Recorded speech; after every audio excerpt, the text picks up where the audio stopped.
Hey everybody. I wanted to take a moment here just to kind of talk about Paint Tool SAI. Actually, a friend of mine on Tumblr had some questions about how do you get smooth lines with Paint Tool SAI. So I thought I'd share a couple of tips and tricks that I use to make my life easier. So the first thing I've gotten done here, so I guess to start from the beginning, I've already created a new document in SAI. One of the first things I always do is I create a new window. So you go view and then new. And what this does is it actually creates a duplicate view of what you're looking at. Now in other programs you can sometimes move this window out to another screen. In SAI you can't. You're kind of stuck in the boundaries. And I mean, maybe there's a way to do it, but I don't know what that is. Anyway, so what we're going to do is we're actually going to center that window there. Now, why you would want to do this in the first place at all is it gives you a little preview. So while you're drawing in the main canvas here, let me just get a pen here. So, let's draw a little smiley face. Hey, there we go. You can kind of get a good look for the whole picture. So when you're zoomed in here and you're working really close on some detail aspect, you know what, you can always just go back and look in the left and say, man, does that look okay? Now there is also a preview in the right, but I don't like the resolution that it's set at by default. And in general, I don't know, it just doesn't seem to show up properly. And again, I can control more aspects. So if there's a detail piece that I want to have control over, I can take a look at that. The other thing that you can also do with this view is, again, let's draw a little smiley face again here. So we'll get our smiley guy going.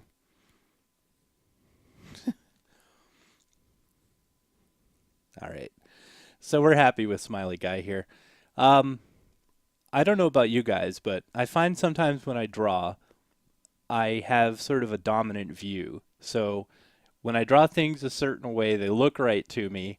And then when I flip them horizontally or sort of look at the mirror image, a bunch of things will pop out. Usually if there's some serious issues with symmetry and stuff like that. So what you can do is select this second view, and you can actually go to canvas and you can say flip horizontally. Okay? So I'm actually just going to flip that canvas. I'm going to leave this one the way it is. Now, how did I do that? By default, the hotkey is H. So now it's, reversed. So when I'm drawing over here, I can see the same thing is happening over there. It's just reversed. So again, you get the same sort of view over here. But again, this is more for navigation than I think an actual preview. So that's just my opinion. You don't have to use anything like this.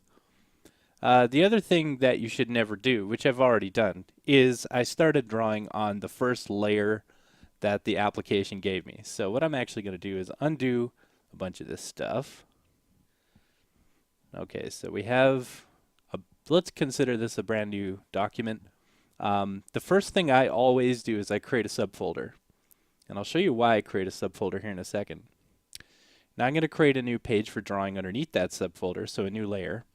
And let's just draw something really basic here. So again, like a little face or something.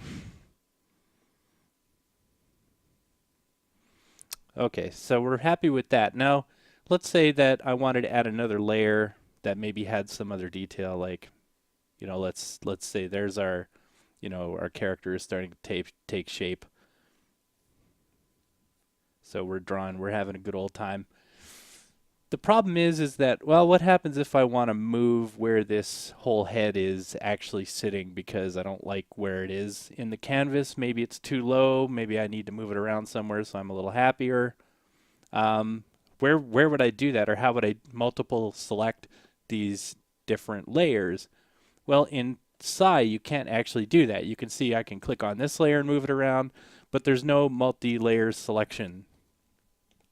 And if you're used to tools like Photoshop or Clip Studio Paint or basically anything else that gives you the option to select multiple layers and manipulate them, you're out of luck.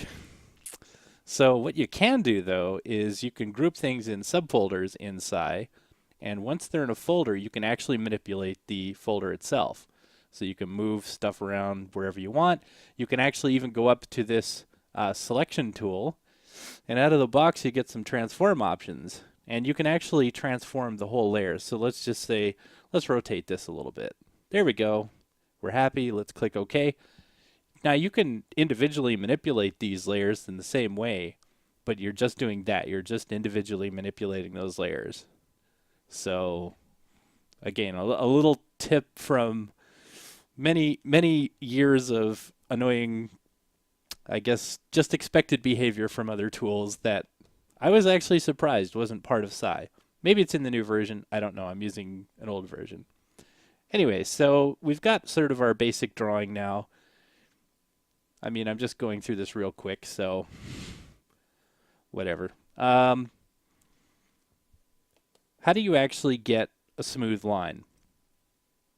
Well, that's an excellent question, actually, because that's kind of like one of the more difficult things to achieve in most drawing programs, particularly if you're new to drawing and depending on the kinds of tools that you have. So right now I'm actually drawing with a Wacom Intuos 3. It's 10 years old. I got this way back in 2006, and I'm just going to zoom in a bit. When I draw with the stylus, you can see that it's pretty smooth. There's not a lot of adherence. Now, for comparison's sake, I'm going to take my mouse, which has a pretty high resolution setting. I play a lot of first-person shooter type games, as some of you are familiar with on my channel. Let me try drawing a similar line. Now, granted, I haven't drawn with a mouse for a long time, so my hand is going to be a little bit janky. I used to do it all the time, but anyway, whoa, okay, wow. Look at how wiggly and wobbly and woobly that is. That's, oh man, horrible. So what makes it that way? Well, it's a combination of the resolution setting on the mouse and the mouse sensitivity settings, and then also how practiced your hand is at actually drawing things. So I'm sure if I did nothing but draw for a mouse for a couple of years, I'd probably gain that sort of level of skill back. But again, drawing with the stylus and drawing with the mouse are two very different sensations, and you'll get used to some things over the other. The other thing that will help you out immensely is there's stabilization in most modern art programs. And you'll see here that this stabilization dropdown, which I've just selected, has a whole range of values. So if I go to 0, that means there's 0 stabilization, so it's actually using direct input. And wow, you can really, scribble things fast because there's no post-processing happening at all. This is direct input from my tablet right to the screen. The problem with that is it's direct input. And depending on your resolution settings and, again, how, stable your hand is, your line art may or may not look the way you want it to. So what is stabilization? What does it do? It actually adds post-processing. So it takes your CPU and tries to make best guesses based on the average stroke that you're making. So I'm going to crank it up to like S7, which I think is the highest value that you can set it to beyond going into the config file and mucking with that stuff. And one of the things you'll notice is that as I draw, there's going to be significant delay between where you see the cursor and where you see the line. I hope that's visible. So you can see I'm doing wider arcs. They're pretty smooth. So you can really comfortably draw smooth lines with this. Now, the one caveat I will say with this is that when you're drawing with high stabilization, it takes up a lot of CPU. And if you don't have a very strong CPU on your computer, it can lead to some weirdness. One of the more common problems that people will have is they'll turn stabilization up and their lines will actually end up looking more janky than when they draw them themselves. So your mileage may vary. I don't know what kind of setup you have, but the main thing is that there's so many different levels of stabilization. You find what works for you and you stick with that. One side note I will say, when I'm streaming, I notice that stabilization seems to be amplified, and I suspect it's because when I'm streaming, it's just actually using my CPU to produce the stream. So I generally turn my stabilization down when I'm streaming. In this case, I think I have it set to S1 because I wanted some smoother lines for a drawing that I was doing earlier. But wait, direct input isn't the only way to create smooth lines. Earlier I alluded to the fact that there are different kinds of layers. So the current layer we're using is just the layer, but there is actually a second kind of layer called a line work layer. Now, what is a line work layer? Well, basically a line work layer is SAI's version of vectoring. And it's actually a very powerful vectoring tool, and I find it way easier to use than Illustrator. I've made an attempt several times to use Illustrator in the past, but nothing came quite as close to this in terms of ease of use. So what does that mean? Well, let's say I've selected the pen tool, and you'll see that I have like a more limited number of diameter sizes that I can work with, but let's forget about that for now. So when I'm actually drawing here, it looks like a line, but it's not really a line. Let's zoom in and take a look. Now, forgive me because I don't quite remember what keys are what, but I've bound Control, Shift, Alt, all of those keys to my tablet keys. So I'm so used to drawing with this, I don't even remember what some of these keys are. So actually, okay, so I think this is Alt. So I'm holding Alt down, and you'll see that there's these dots that have appeared, and when I mouse over it, there's actually a line here that you can see. So what the vector drawing actually is a bunch of points in space that are connected by these lines. And what that means is that you can actually go and select these individual points and manipulate them. So let's say that you were drawing with a mouse. You know, you could freehand it and then you could come back and individually manipulate each point. Or there's actually some other tools here that, whoops, I went one undue step too far. There's actually line tools right out of the box that let you do things. So you could actually draw basically by connecting the dots. And you've got a variety of options. You've got straight lines. And then even when you've got your straight lines done, you can add points where you need them, or you can take points away. If that doesn't work for you, you can get rid of it. Pretty cool, hey? And again, depending on, you know, where these points in space are, you can make some pretty smooth curves. And you can do it all by point and click.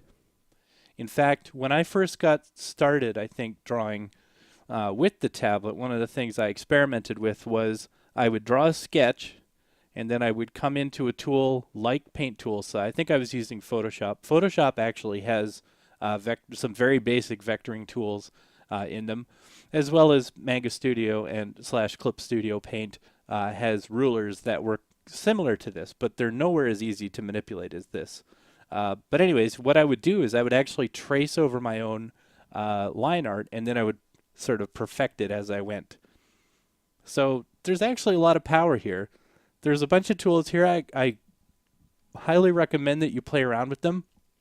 Some of the cooler ones that we can do is we can select this one, which we can actually change the diameter of the individual points. So what you can do is actually simulate tapering.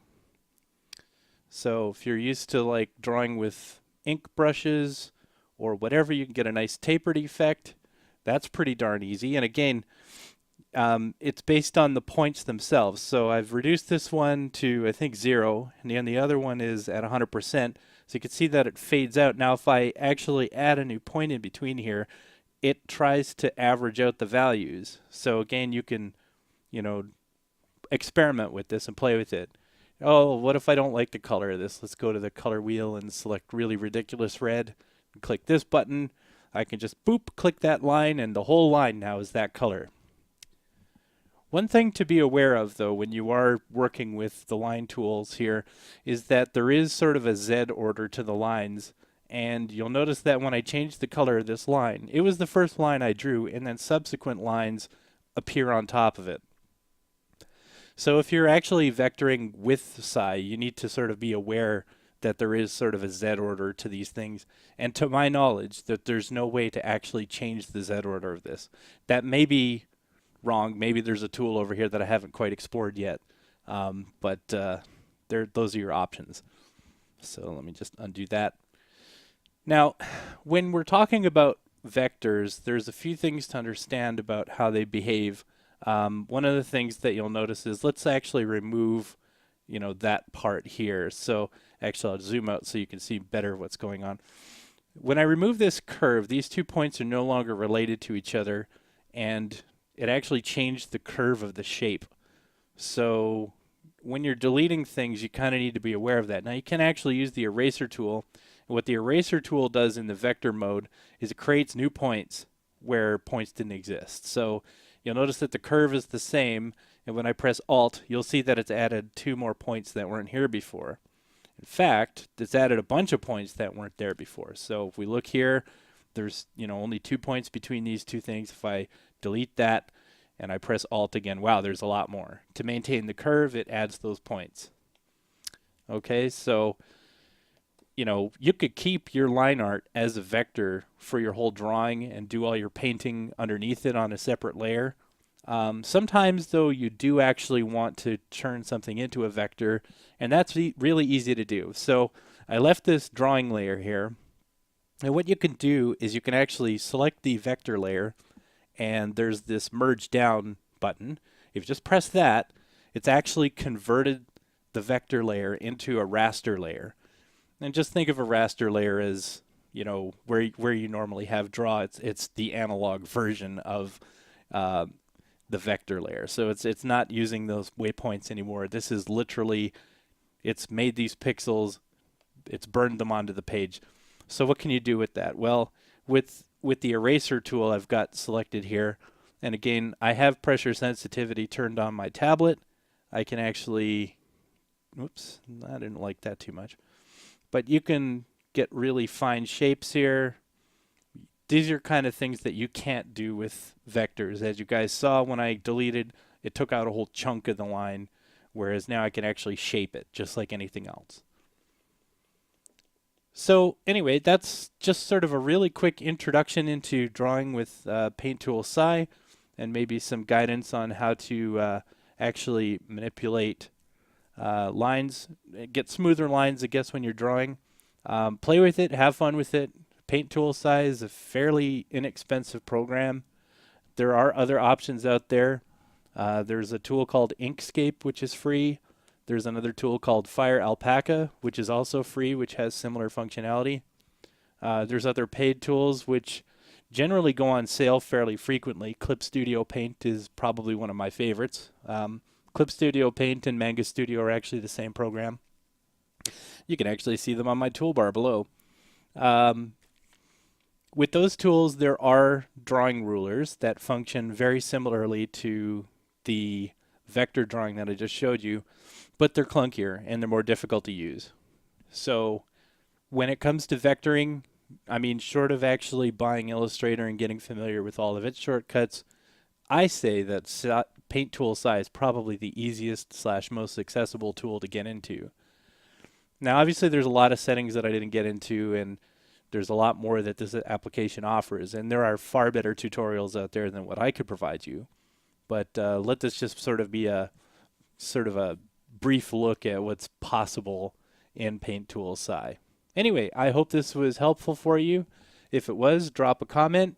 If it wasn't, drop a comment. And you guys have yourselves a great day.